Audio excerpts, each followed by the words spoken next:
Good morning, folks. Welcome to your Rangers Review morning briefing. It is Friday, the 1st of August. I'm Derek Clark. I'm joined this morning by Joshua Barry. How goes it, Joshua? Goes good, mate. Goes good. Made the weekend. Looking forward to tomorrow. And yeah, we have some signing news to discuss. So not quiet. Yeah, Mikey Moore has been unveiled at 9 this morning. So we're going to dive into that. Amongst other things, the Rangers kick off the league campaign tomorrow evening at Fir Park, and loads more in between. Before we do that, quick word for our podcast sponsors, Willow's Fencing, the great guys at the Glasgow-based fencing company you can trust and proud partners of the Rangers Review. If you need a new fence, these are the guys to call. They offer free consultations as well as a 10% discount code if you use Rangers Review over on their website. Head over to willows-fencing.com.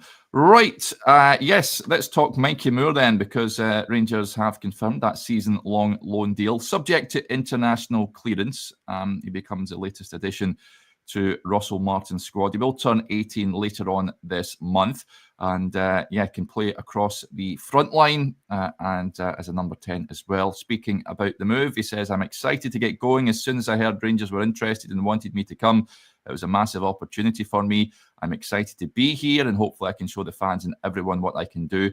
I've always loved Rangers as a club. My family have always loved them." Well done, Mikey. I think with the new boss and the way that we play, it's a great place to be at the minute. It was a pretty easy decision for me to come here. And Russell Martin said, "We are thrilled to bring Mikey on loan for the season. His profile as a brave, aggressive, attacking player is one that we were keen to add to the squad on the team from day one. He's a player with huge potential, and it is testament to his quality that he has been entrusted by Spurs in both the Premier League and UEFA Europa League with such regularity over the last 18 months. He is added to the squad. He takes the number 47 jersey. Joshua, excited at the prospect of this lad tearing it up? Yeah, more excited than Johnny was yesterday. Yes. Yeah, I'd just say that obviously he's 17. If he's good enough to be one of Spurs' 4 or 5 wide options, he's good enough to be one of Rangers' 4 or 5 wide options. He's yes, there's risk attached to every transfer, and a 17-year-old coming up the road will have slight apprehension from some, but also he's not just any 17-year-old. He's one of the most highly rated in English football. Rangers are very happy that they've beaten certain competition, especially from other clubs in England, to bring him up the road. And he gives them a little bit of an option, because, as we'll come on to look at in a minute, he can play off the right-hand side and the left-hand side. And I think you've seen with Jeji Gassama so far, while he can play off the right, Derek, he's probably more effective off the left, where he can use that tool of cutting inside and trying to wrap shots either side of the goalkeeper. Rangers' focus remains on trying to bring in at least one more winger on those wide positions. It's an area of the squad that's needed rebalanced. And, Moore is only short-term, like Max Aarons. It's a short-term loan deal like Nasser Giga. This isn't a long-term squad building signing. In isolation, if it can work, I think it's a really exciting profile. Quality is obviously not going to be an issue. And then I think if you look at what Mikey Moore said in his own comments about the style of play, that can be a bit of a generalised topic by players when they come into a club.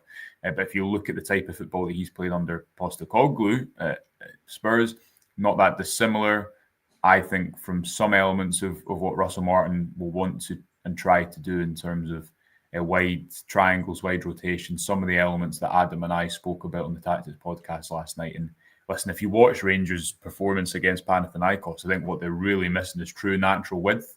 And Gassama can give them that, but he wants to move a little bit narrower.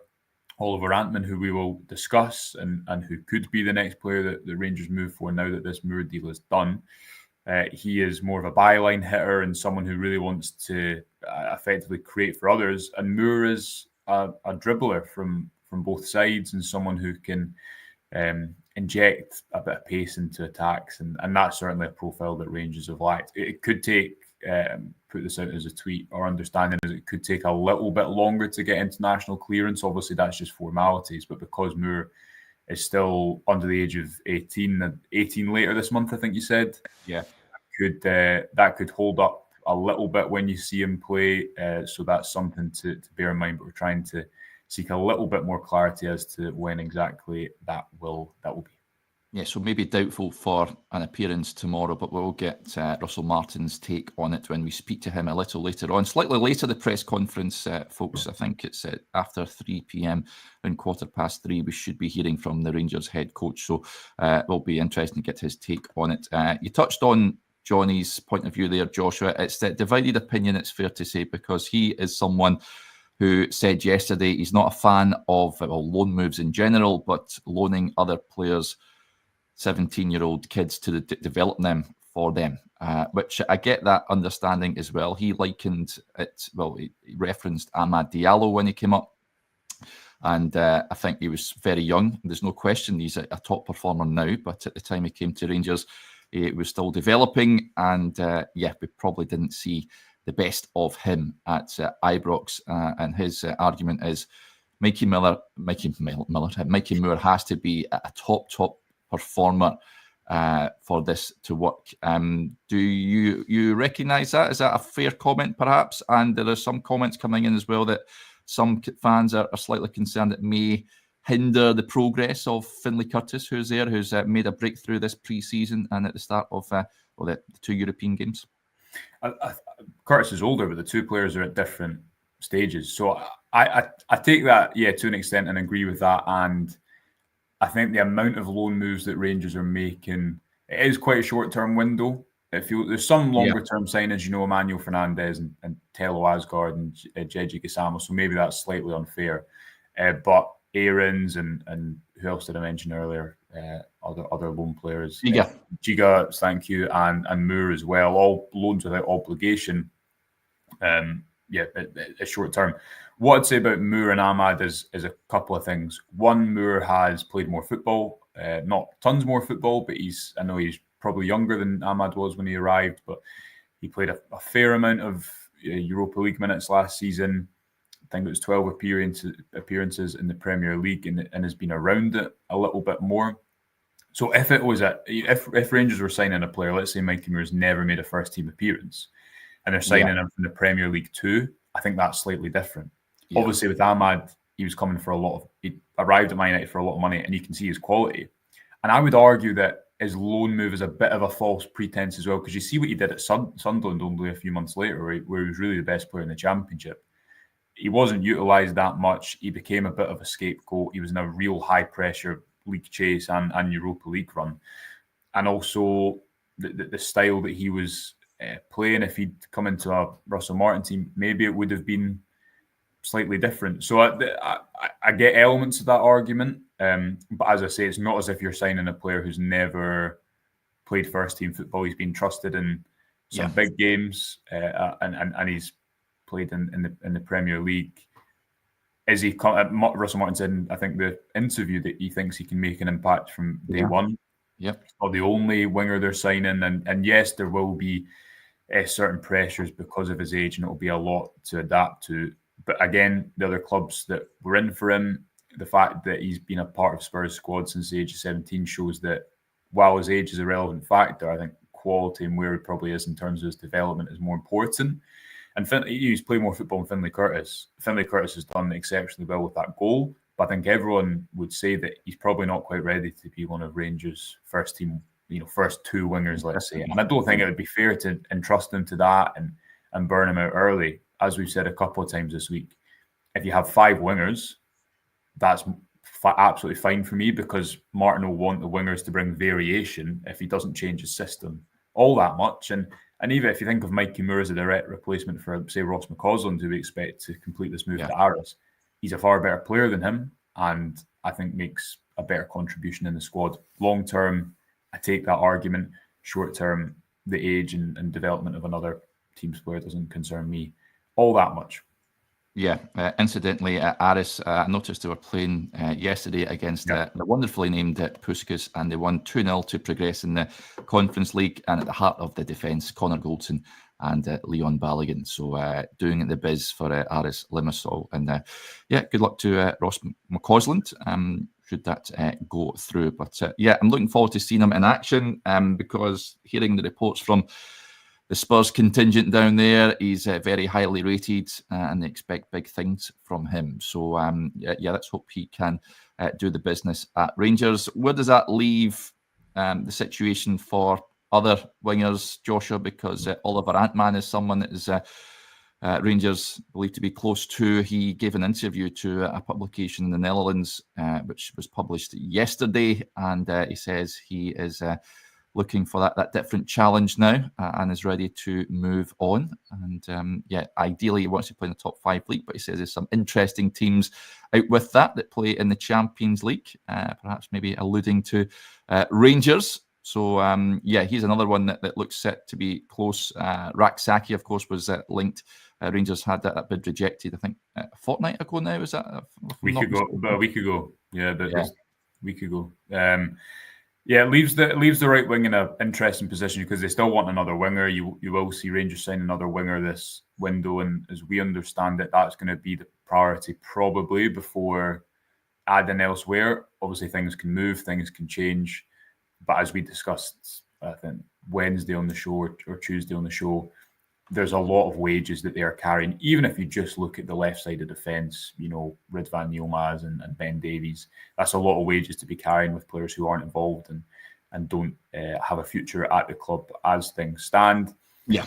Raksaki, the price basically could be prohibitive because, again, he's someone who has, it's an English market, that slightly inflates the cost.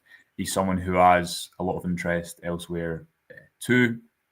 Especially in the English market, and Rangers can't go to stupid regions to pay for any player really. The window was complicated at the start by the fact that Kwame Poku was a player that the club really, really liked and would have addressed that right side and maybe allowed them to invest a little bit more elsewhere. Samuel Edozie, who we've spoken about before, was another that was under consideration, but he's got permanent options and he's more of a left-sided player than a right-sided player. If I throw up Mikey Moore's, this is just the dribbles he completed in the Europa League last year, Derek. So really small sample size, only about 3 or 4 90 minutes, but he just to show two things. One, that he really is a wide player. He's someone who wants to get chalk on his boots and attack from wide positions and is used to playing in these wide rotations, recognising the movements of the full-backs and when the number 8s are making runs. But also he can play off the right-hand side too. And I'd say he's probably his most comfortable off the left and maybe played off the right more for Spurs because, competition. You had Son playing off the left often when he was playing off the right in moments in the Europa League. But also he can do that. The next player that Rangers sign in those wide positions needs to be a natural, a specialist, I think is the phrase that Russell Martin keeps using on the right wing. And if you look at Oliver Antman, not only the fact that he's right-footed, he's more comfortable on the right, but he's a kind of a different profile of player to Moore and to Gassama and Cortez and Curtis too, in that he wants to create goals more than he scores goals. And we said a lot when Gassama arrived. One of the things that stands out from his data is he didn't create much at all. I think he was like the 12th most prolific creator in the Sheffield Wednesday squad last season. And you've seen that early on. He wants to shoot and he'll get goals. And Martin will probably want to refine that balance a bit and get him to cut the ball back now and again. But with the balance of this team, if you're going to carry that on the left, if you're going to have a real dribbler in Moore, the next player who comes in needs to be a real specialist on the right. And that's what Raksaki and Antman would give you at this moment in time. It looks like Antman would be the more affordable deal for Rangers, the more doable deal. There's another month of the window, and a lot of things to get right for them as they try to get their squad ready for September. Yeah, let's move on then, because David's raised a point I wanted to bring up. He said a centre-half is absolutely our priority now. That position has been our failing these past few seasons and still has not been addressed. Now, this comes off the back of Wrexham having a bid accepted for Conor Coady. They put in a £2 million bid to Leicester for the centre-half, which has been accepted by the Foxes, and he's said to be closing in on a move to the racecourse ground to join Disney FC. So yeah, he was heavily linked with the move to Rangers. Joshua, seen someone mentioning on social media the other day that given that the Rangers defence looking to play that sort of high line, would Coady fit in there? And he might have been a tad exposed. What's your thinking about Coady? It obviously doesn't look like that will be materialising now, given that that deal has been accepted. Yeah, I don't know of anything fresh on it, but the interest has been genuine and long-standing for Rangers. Rangers tried to get him last summer before they signed Robin Proper, but the difficulty then was that Leicester changed manager, and Coady, who hadn't played that much in the Championship and probably wouldn't have played much under Maresca in the Premier League because of that high line pace topic that you raised there, suddenly was more part of plans and was a Premier League player with 2 years left on his deal. And if that was going to be expensive this summer, you bet it would have been expensive for the type of money that Rangers had available, which wasn't all that much last summer. So I don't know of anything fresh on it. The word and kind of murmurings for the last couple of weeks has been see what happens on it. It wasn't totally dead in the water, but I think the expectation was not only that Wrexham wanted him, but that 2 million is a fair amount to invest, not unbelievable amounts, but given his age, is that the type of money Rangers want to commit to the signing if his wages are going to be significant too? So honestly, I don't know of anything new on that one, Derek, whether it is totally off or totally on. The opinion that you raised though about the high line, about pace, I think that's valid, because I think Suter struggled with that in moments. I don't think he's looked his quickest, and you can understand that maybe because he's had his operation, he's playing on his wrong side. But I think you've seen with Nasser Giga a real comfort in that system and taking the ball and playing a high line in his recovery pace. Emmanuel Fernandez is still someone that's getting up to speed. So yes, Rangers need additions in there. They've got James Tavernier who can play there. Dujon Sterling still to come back from injury. And as mentioned, they have a whole lot of centre-backs to get out the door as well. I'd like to see them sign another left footer, personally. I think that's an important addition that Spurs doesn't really have at the back at the moment. A left back and a left centre back for me, I think, is required. Yeah, and as mentioned a few minutes ago, I think the priority will still be completing the wide options and then trying to move elsewhere on the basis of who can they get out. Do they have extra money from reaching the Champions League playoff, and a real chance to do that now? And while it's only about £4 million, that can give you a lot more wiggle room really towards the end of the transfer market. So I'd agree with the original comment. I still think Rangers need a centre back in there. I think they need someone who's natural on the left side, and given the height of the line we've seen Russell Martin's team play so far, probably someone who isn't opposed to defending 70, 80 yards of space behind them and trying to make it up quickly. Yeah. Often that defence can look pretty exposed at times if passes are going astray. So need someone that is comfortable playing that high line, and a left footer, please, at left back. I want to see Max Aarons at right back starting tomorrow, please. Don't think that's right back tomorrow. Yeah, I don't think that's who are you playing at left back tomorrow then, Jeffy? Yeah, I'd play Jeffy at left back. Yeah, and no Tav. Tav can sit on the bench and come on if need be. Wow, is that a prediction or a hope? It's what I believe should happen. Whether it happens or not remains to be seen. But I think Max Aarons, certainly the brief cameos we've seen of him on the right-hand side, he's looked good. So I don't want to see him on that left-hand side. Motherwell will target that area, no question, if he's there. They'll look to do that probably anyway, but I would rather players are not played out of position. But there we go. We'll soon find out. I have a controversial take for you, which we referenced. I know we're going off script a little bit, but we referenced on the Tactics show yesterday, which is, and I know you'll have watched it as soon as it dropped, but there's a few moments when Aaron's got the ball where he lost the ball, especially in the first leg. And this is the same with, the moment in the first leg where Giga gets the ball from Butland and is closed down and almost loses a goal. I think you see quite a few occasions where the players are still learning when you don't play that pass. Yeah. I've not got the gifts to hand, but people can watch the examples in the tactics show. And there's times where Suter at one point completely telegraphs a pass to Aarons, and Aarons is pointing back to Butland. The Butland's got his hands up to ask for the ball, and the ball goes into Aarons. It looks like his mistake, but I don't think it is. And then there's times where you can see, similar to James Tavernier's mistake, where Rangers concede a really good chance after that pass from Giga a couple of days ago. That's still not natural for these players to receive in these areas, and that's going to take a bit of time.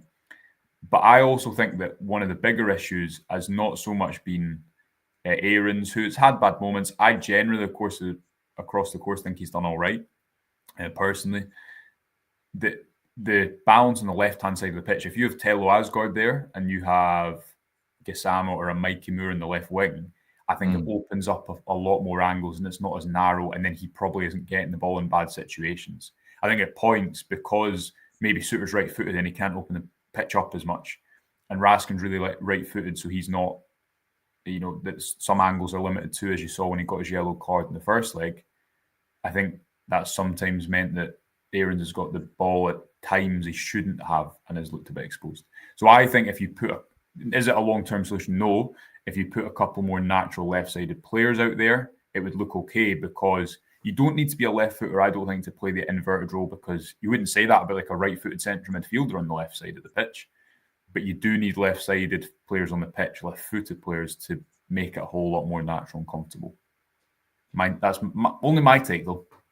Yeah, I remember speaking to, I think, the Swansea podcaster, and he said Russell Martin was playing players that simply couldn't play the system, that he asked them to do things that they couldn't do. So it looks like that at the moment. He needs a personnel in that look more comfortable. And of course, we're at the embryonic stage of this as well. So we were told that mistakes will happen, and you just got to ride the crest of the wave, perhaps, and accept that there will be a few shaky moments. We've seen that already. We've got away with one, I think, with the Panathinaikos game. I have slight concerns about tomorrow, that they may not get away.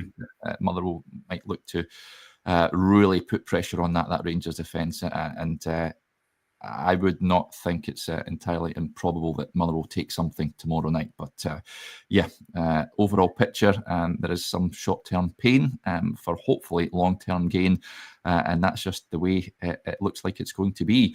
There was a question, you might have touched on it in the tactics show, Joshua. The midfield is creating a lot of debate at the moment about what exactly is going on in there. Of course, with Raskin and Diamandi often out wide.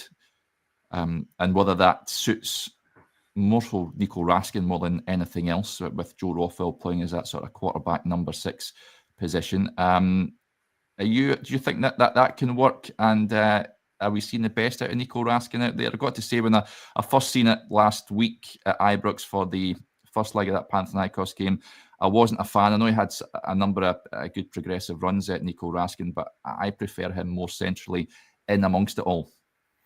Yeah, I wish I had the gift to hand, Derek, but I don't, maybe I should go and get it. But go watch the tactics show then. Go and watch the tactics show. But I think in the tactics show there's an example, and it shows it really well, it's 8 minutes in, so I can give you the timestamp. It's 8 minutes into the first leg, and you see Aarons and Raskin make these corresponding runs across the pitch. And Tavernier plays a 1-2 with Rothwell, and Raskin gets the ball wide. And the point of it is threefold. The reason Aarons and Raskin make those corresponding runs is to create a bit of separation, free up the man out wide, and disrupt the markers.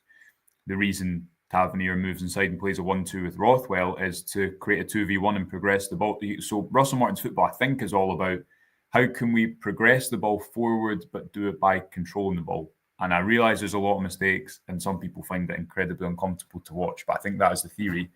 So then you've created your overload, but you're doing it in a kind of controlled manner, and you progress up the pitch. And then the ball goes wide to Raskin. This is a moment where he gets a yellow card. So you remember when he plays the kind of pass off the right side of his foot? And I think in those situations, he doesn't feel real natural. Whereas I think if you put Tello Asgard in there, and there was quite a few situations where Rangers, they built up better on the right-hand side with Tavernier and Rothwell than they did on the left-hand side. So there's quite a few situations where Raskin was released into space. And I don't think Curtis's runs were brilliant because he wants to move narrow too. So you've similar when we're saying there's not a natural left foot on the left-hand side, everything becomes a bit crowded. If you have a more natural winger on him, on the outside of him, then maybe it opens up a little bit more space. He obviously went close with that shot early on in the first leg.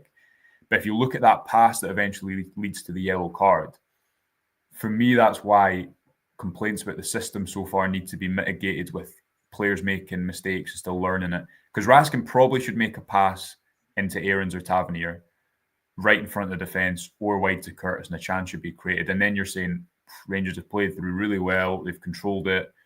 These rotations have got the player on the ball in a good area, because that's the reason you're seeing Diamandi and Raskin doing it. It's ultimately like, if you pass to them straight into the centre, it's probably going to be intercepted.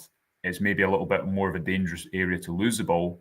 If you can suck the opposition team in centrally and then get them running in wide areas, suddenly they can attack from an angle, be chopping in on their favoured foot, and be doing it in the kind of half space, one of the most dangerous areas in the pitch. So that's why I think it's happening, but it's imperfect. And I'd agree with you.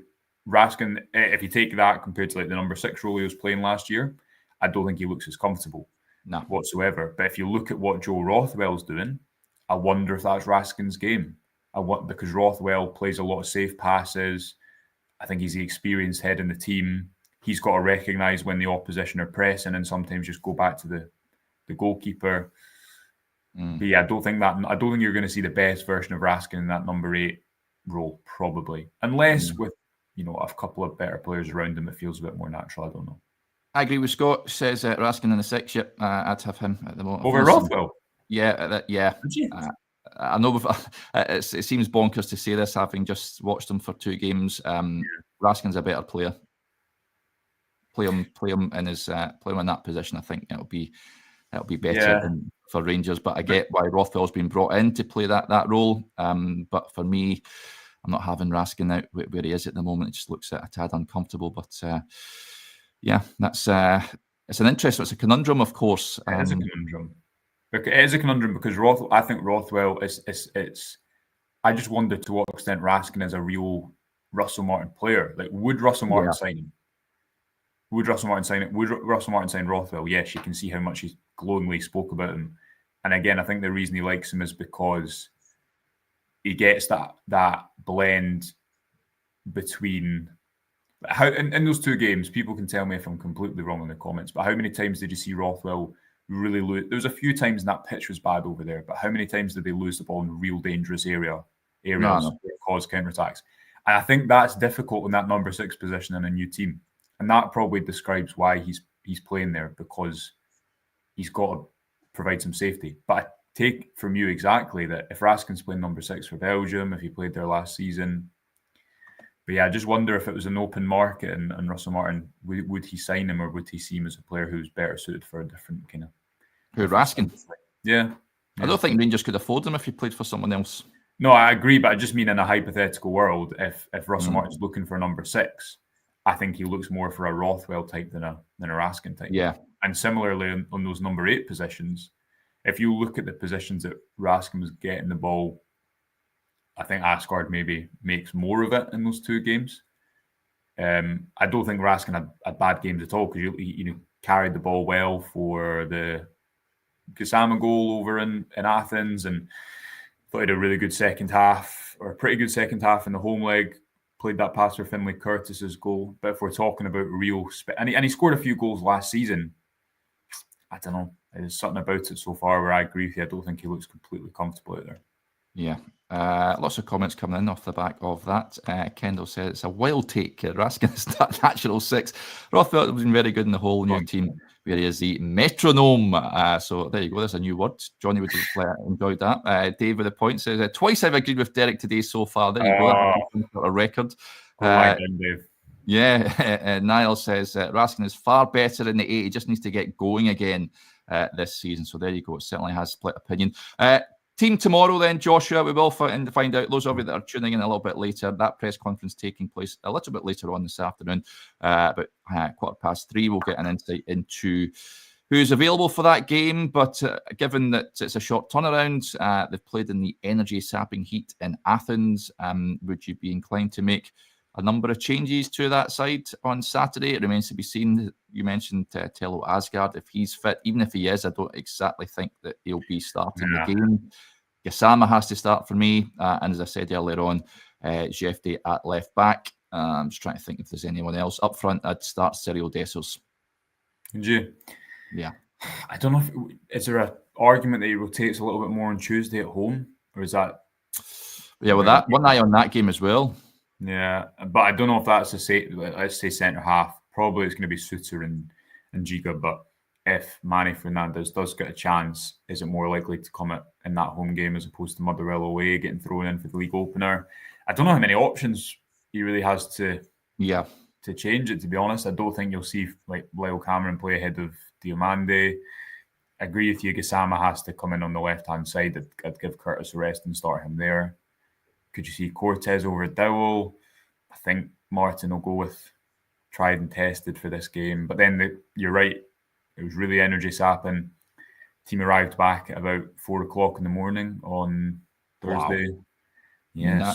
I mean, you know yourself if you're flying back at that time. I mean, these are professional athletes, but your body clock's all over the shop. Yeah, well, Chris got back at something like 9 o'clock last night, and he's too. And he wasn't even playing.